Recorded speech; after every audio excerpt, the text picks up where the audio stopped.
यहाँ से दोस्तों CVT 2 में प्रश्न पूछे जाते हैं। तो चलिए शुरू करते हैं आज की वीडियो को।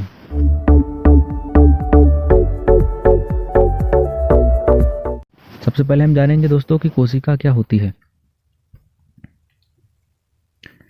कोशिका दोस्तों जीवन की बुनियादी संरचनात्मक और कार्यात्मक इकाई होती है, जो कि दोस्तों जितने भी जीवित जीव होते हैं, जैसे पेड़ पौधा, जीव जंतु, जानवर, ये दोस्तों किन चीज़ों से बनी हुई होती है। तो कोशिका इनकी मूलभूत इकाई होती है। जैसे दोस्तों हमारा घर बनता है छोटी छोटी ईंटों से मिलाकर, वैसे भी हमारा शरीर जो होता है छोटी छोटी कोशिकाओं से मिलकर बना होता है, इसलिए इनको बुनियादी मूलभूत संरचनात्मक इकाई बोला जाता है। कोशिका सिद्धांत किसने दिया था दोस्तों?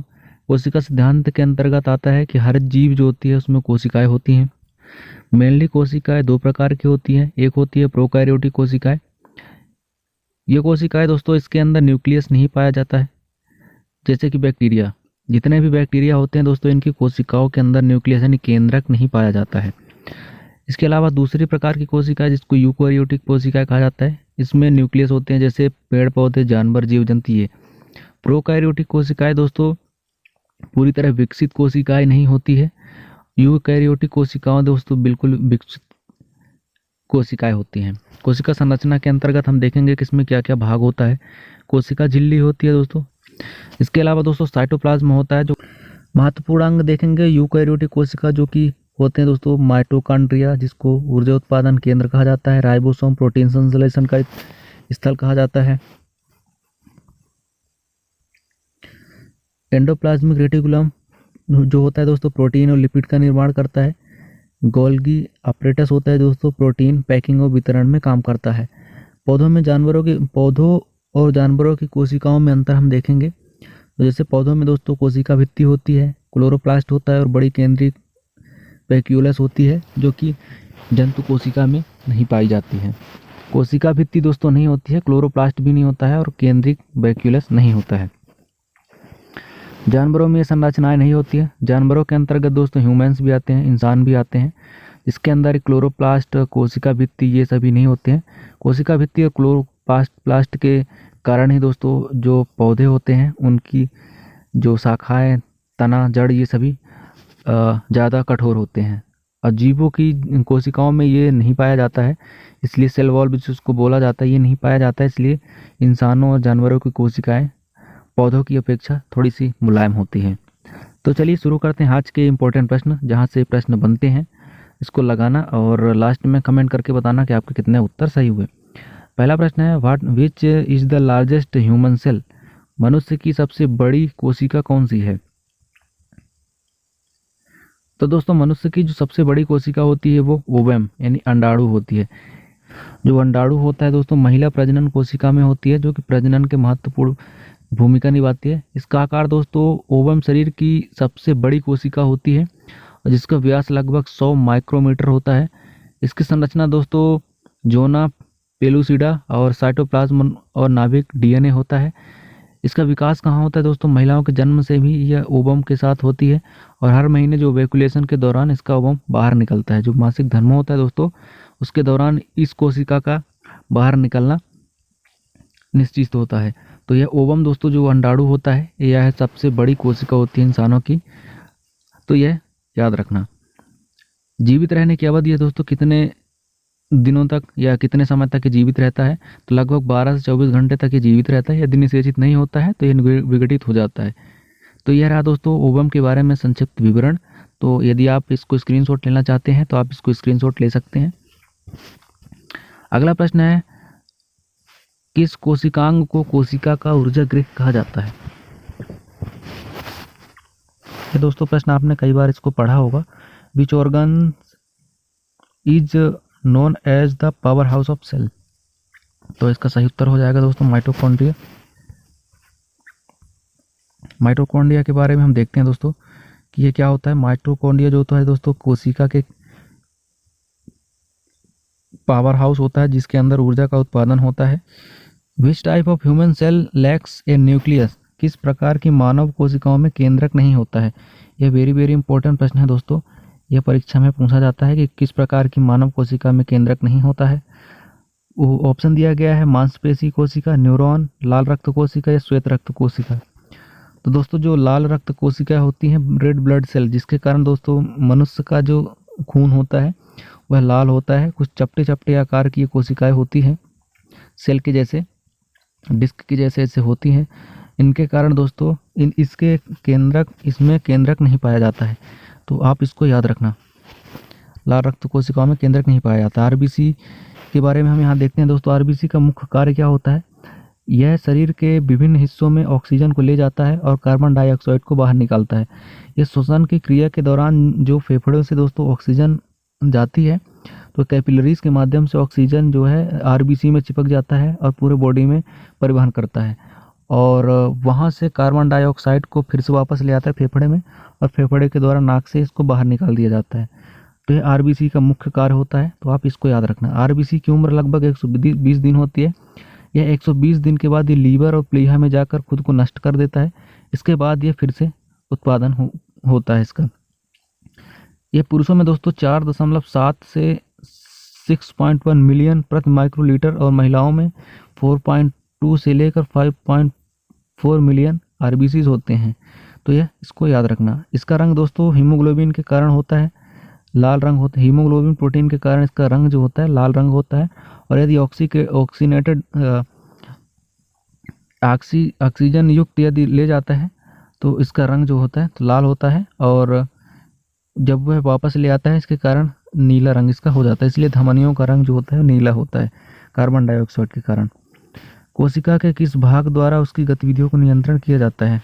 कोशिका का कौन सा भाग है जिसके द्वारा गतिविधियों को नियंत्रण किया जाता है? तो इसका सही उत्तर हो जाएगा दोस्तों न्यूक्लियस, केंद्रक। दोस्तों केंद्रक मास्टरमाइंड होता है कोशिका का, जो कि नियंत्रण केंद्र होता है। न्यूक्लियस के बारे में हम यहाँ देखते हैं दोस्तों। कोशिका का एक महत्वपूर्ण भाग होता है जिसे कोशिका का संचालन केंद्र भी कहा जाता है, क्योंकि ये केंद्रक है इसलिए संचालन केंद्र कहा जाता है। इसमें दोस्तों आनुवांशिक जानकारी जैसे डीएनए, प्रोटीन संश्लेषण और कोशिका विभाजन जैसी भी भूमिका इसके अंदर होती है। इसकी संरचना में दोस्तों न्यूक्लियर मेम्ब्रेन होता है, जो कि अंदर और बाहर के बीच पदार्थों का आदान प्रदान करता है। न्यूक्लियोसिस जो होता है दोस्तों, इसके अंदर की संरचना होती है जिसे न्यूक्लियोलस कहते हैं, जहां राइबोसोमल आरएनए का निर्माण होता है। डीएनए भी इसमें स्थित होता है दोस्तों, जो कि एक अनुवंश से दूसरे वंश तक यह सूचनाओं को पहुंचाता है। तो यह रहा दोस्तों न्यूक्लियस के बारे में। अगला प्रश्न है, what is the basic unit of life? जीवन की मूलभूत इकाई क्या है? इसका सही उत्तर हो जाएगा दोस्तों सेल, कोशिका, आपने पहले स्लाइड में पढ़ा। इसके बाद है, प्रोटीन संश्लेषण के लिए कौन सा कोशिकांग जिम्मेदार होता है? प्रोटीन का संश्लेषण जो होता है वो सेल के किस भाग में होता है? तो यह होता है दोस्तों राइबोसोम में। प्रोटीन का संश्लेषण राइबोसोम में होता है। राइबोसोम के बारे में देखते हैं दोस्तों। यह कोशिकाओं के अंदर पाए जाने वाले छोटे छोटे संरचनात्मक अंग होते हैं, जिसका प्रमुख कार्य होता है प्रोटीन का संश्लेषण करना। जैसे प्रोटीन हम लोग शरीर के अंदर खाने के माध्यम से प्रोटीन को ग्रहण किए और वो प्रोटीन जाके वहाँ पर इकट्ठा हो जाता है। इसके बाद जब शरीर को ज़रूरत पड़ती है तब ये संश्लेषित करके पूरे बॉडी में पहुँचा देता है। विच human cells have the longest life span? किस मानव कोशिका की सबसे लंबी आयु होती है? तो ये दोस्तों सबसे ज़्यादा दिनों तक जीवित रहने वाली कोशिका होती है वह है न्यूरॉन्स। तंत्रिका कोशिकाएं, ये दोस्तों सबसे ज़्यादा जीवित रहती है, इनका जीवन काल सबसे लंबा होता है। यह न्यूरॉन्स कहाँ पाए जाते हैं दोस्तों? जो मनुष्य का मस्तिष्क होता है वह न्यूरॉन सेल से बना हुआ होता है, और ये दोस्तों एक बार विघटित होने पर दोबारा वापस नहीं होती है। न्यूरॉन्स क्या होता है दोस्तों? ये तंत्रिका तंत्र की कोशिकाएं होती हैं जो विद्युत संकेतों को के रूप में जानकारी आदान प्रदान करती है। ये शरीर के विभिन्न हिस्सों को आपस में जोड़ने का भी काम करती है। न्यूरॉन्स दोस्तों तंत्रिका शरीर के विभिन्न अंगों जैसे मस्तिष्क, रीढ़ की हड्डी, सेंट्रल नर्वस सिस्टम के बीच में होता है। इनकी संरचनाओं में डेंड्राइट, सोमा, एक्सोन जैसे होते हैं, जिसके माध्यम से जो जानकारी होती है वह आदान प्रदान होती है। तो ये न्यूरॉन्स के बारे में इंपॉर्टेंट फैक्ट रहा, जिसको आप स्क्रीनशॉट ले सकते हैं। Which human cells are involved in immunity? कौन सी मानव कोशिकाएं प्रतिरक्षा में शामिल होती हैं? तो इसके लिए सही उत्तर हो जाएगा दोस्तों वाइट ब्लड सेल जो होती है वो इम्यूनिटी सिस्टम में यह प्रयोग की जाती है। तो इसका सही उत्तर हो जाएगा। वाइट ब्लड सेल के बारे में यहाँ दोस्तों इम्पोर्टेंट है, इसको आप देख लीजिएगा। इसका कार्य क्या होता है? मुख्य कार्य है शरीर को संक्रमण रोगों और अन्य हानिकारक तत्वों से बचाता है, जैसे पैथोजेंस, बैक्टीरिया, वायरस और अन्य हानिकारक चीज़ों को पहचान कर नष्ट कर देता है। जो शरीर में वायरस वगैरह होते हैं इसको नष्ट करने का काम होता है आरबीसीज का।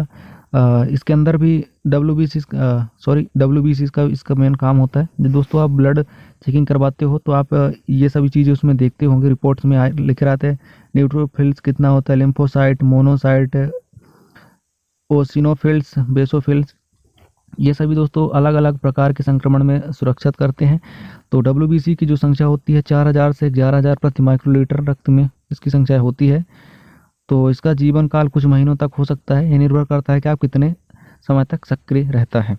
तो यह डब्ल्यूबीसी का मेन फंक्शन रहा है जो कि यहाँ पर दिया गया है।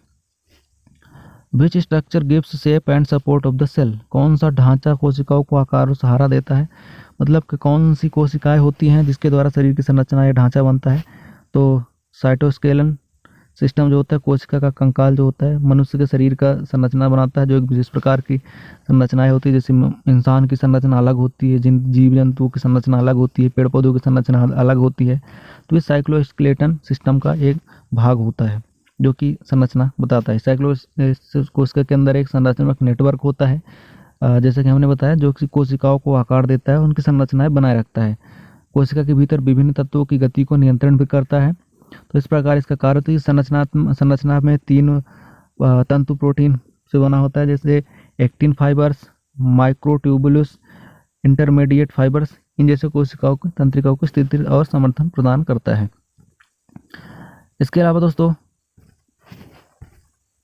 अगला प्रश्न है, कौन सी मानव कोशिकाएं ऑक्सीजन ले जाने के लिए जिम्मेदार होती है। कौन सी कोशिकाओं के द्वारा ऑक्सीजन जो होता है वह आदान प्रदान होता है। हमने कुछ देर पहले पढ़ा कि जो लाल रक्त कोशिकाएं होती हैं उनके द्वारा ऑक्सीजन पूरे बॉडी में पहुंचा दिया जाता है। लंग्स से ऑक्सीजन को ग्रहण करके आरबीसी में ऑक्सीजन चिपक जाता है, जिसके कारण इसका रंग जो होता है तो वह लाल हो जाता है, और वह लाल रंग के कारण आरबीसी का नाम पड़ गया रेड ब्लड सेल। तो इस प्रकार दोस्तों आज की वीडियो में हमने इतना इंक्लूड किया था। वीडियो अच्छी लगी हो तो वीडियो को लाइक ज़रूर करना, और इन्फॉर्मेटिव लगी हो तो वीडियो को में कमेंट करके बताना कि आपके कितने प्रश्न सही हुए। हमने 10 प्रश्न इंक्लूड किया है, तो आप बताना कितने प्रश्न आपके सही हुए। वीडियो अच्छी लगी हो तो वीडियो को लाइक ज़रूर करना, और चैनल पर पहली बार है तो चैनल को सब्सक्राइब करना। मिलते हैं अगली वीडियो में और बेहतरीन सवालों के साथ। तब तक के लिए जय हिंद, धन्यवाद।